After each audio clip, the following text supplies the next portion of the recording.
Today I have with me two of the finest looking 125cc scooters that are on sale in India. On one side it is the segment benchmark, the TVS Ntorq, and on the other is the new competitor in the segment, the Suzuki Avenis 125. On paper these two scooters are very closely matched, so it's our job to find out today that does that close battle translate onto the road, and are they really that close in terms of their ride, handling and performance, or can we actually pick a winner in this battle? So it's time to find out. So now that I have ridden both the Ntorq and the Avenis today, it's time to tell you how they are to ride in everyday riding conditions. Starting with the Avenis, it's the new product and I must say the first impressions are really nice. It is a fun scooter to ride. At 106 kilograms, the Avenis weighs 12 kilograms less than the Ntorq. Now 12 kilograms is no joke, let me tell you. It is a big difference, and that difference is immediately noticeable when you start riding the Avenis. That's because of that lighter weight, the Avenis goes off the line much quicker, and in fact till 50 kilometers an hour, the scooter feels that it accelerates better than the Ntorq. So instantly the riding experience feels a little more exciting, a little more fun. The other significant highlight of the Avenis that I liked, well apart from its styling, it is a good looking scooter, is the engine. That 125cc engine is so smooth and there are virtually no body vibrations coming through either from the seat or the handlebar. So again, in terms of motor refinement, the Avenis scores quite well in my book. And the other thing that impressed me a lot was its handling and suspension. Now, I haven't ridden the scooter on very bad roads, so I can't comment on just how good the suspension is. But if I take regular roads, such as this one for instance, the Avenis behaves really well, it remains in control. And another shout out goes to the Avenis' braking. That's because the brake handles offer a lot of feel.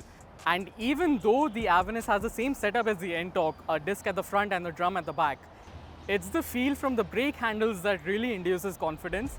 Now, if these were the positives, let me tell you some of the drawbacks of the Avenis. Well, I won't call them drawbacks per se, but let's say there is scope for improvement in certain areas. For example, the riding posture. The Avenis' seat, I feel, becomes quite narrow as it is ending towards the front, because of which there's not much under thigh support. And if I talk about the overall posture, I found that my knees were pointing outwards when I was sitting on the scooter in the standard riding posture. So that felt a little inconvenient, a little uncomfortable, and it took away from the overall riding experience. The other area where the Avenis can improve is the engine. Yes, while it is smooth and it feels refined, after the initial burst that lasts up to 50-60 kilometers an hour, the motor really feels that it has run out of juice and the rest of the speed climb feels very, very linear. So I really hope that, the Avenis would offer better performance at the higher end of the RPM spectrum. And another thing that I'd like to point out is the plastic quality. I'm not talking about the painted panels that you're seeing here, but I'm talking about the black plastic. It just feels too grainy. And I feel that, on a scooter that will cost you north of 90,000 rupees on road, I don't think this kind of plastic quality should find its place on such a scooter.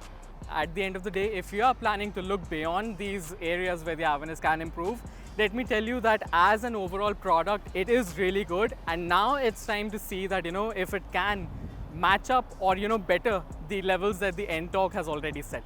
So let's take a look at the TVS Ntorq now.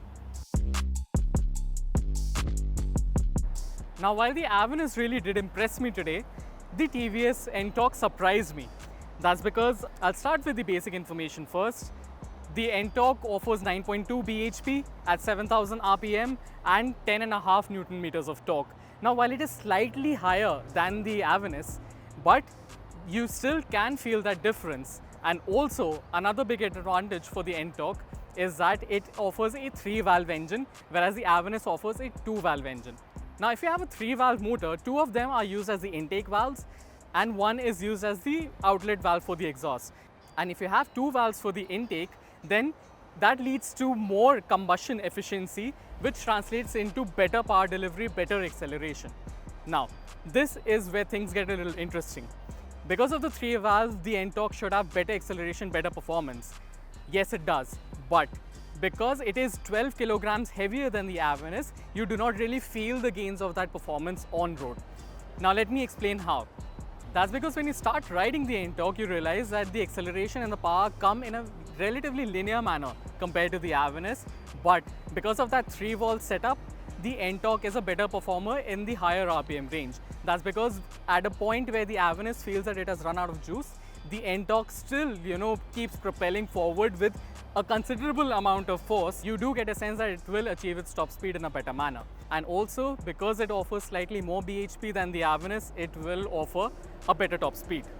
And coming back to the Ntorq's weight of 118 kilograms, well, that weight does help the scooter in one way, and that's in the ride and handling department. Combine it with the fact that the Ntorq offers wider tires than the Avenis, the Ntorq feels more sure-footed, especially around corners, and its ride definitely offers more confidence. So while the Avenis may be more flickable because of its lightweight, the Ntorq feels more planted, more sure-footed, and the TVS Remora tires do their job quite well for everyday riding conditions. This offers a 5.8 litre fuel tank, the Avenis offers a 5.2 litre fuel tank. So at the end of the day, you will get slightly longer riding range from a full tank on the Ntorq, but again, it's a very small gain.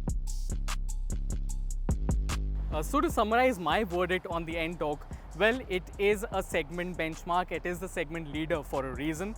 That's because it has really sorted riding dynamics. Sure, the performance compared to the Avenis feels a little linear, and even the Ntorq has some areas where it can improve.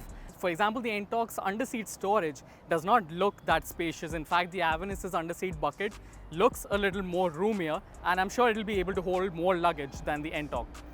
Now, a big highlight of the Ntorq, definitely apart from its engine and performance, has to be that seat and riding posture. That seat is super comfortable, and as you remember, for the Avenis I had said that it had a seat that narrowed down, tapered down towards the front.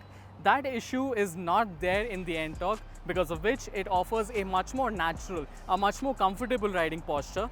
And when you sit in your standard posture, your knees are pretty much pointing straight and not outside. So again, that helps in the overall riding experience. One area where I feel that the Ntorq needs a fair bit of improvement is the braking feel. Now, for the Avenis, I had specifically pointed this out that the brake levers offer a lot of feel, and therefore it induces a lot more confidence. And while the Ntorq also remains stable under high-speed braking, it's just that the levers do not offer that much feel. The brakes feel quite wooden, and because of that, you never really get that confidence that the scooter will stop in time, even though it will. So it plays at a psychological level. But apart from these relatively small areas where the Ntorq can improve, it is the segment benchmark, it is the segment leader for a reason, and let's see if we can actually pick out a winner between these two.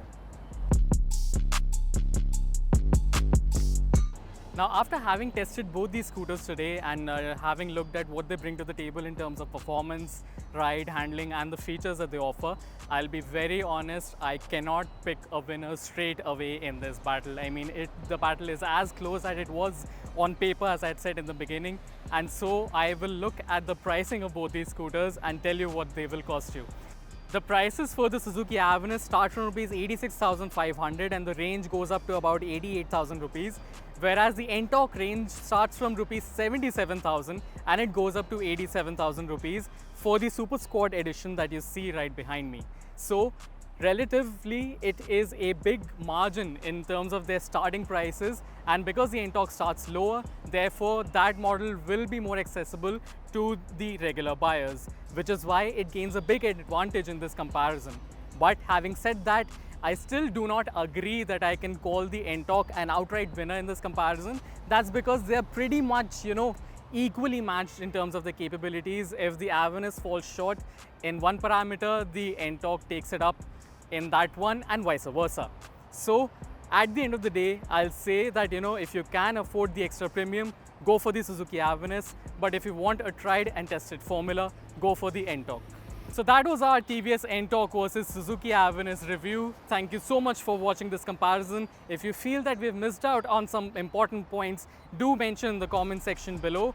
And if you liked the video, don't forget to push the like button and subscribe to the autoX channel for all your latest updates from the Indian and global automotive industry.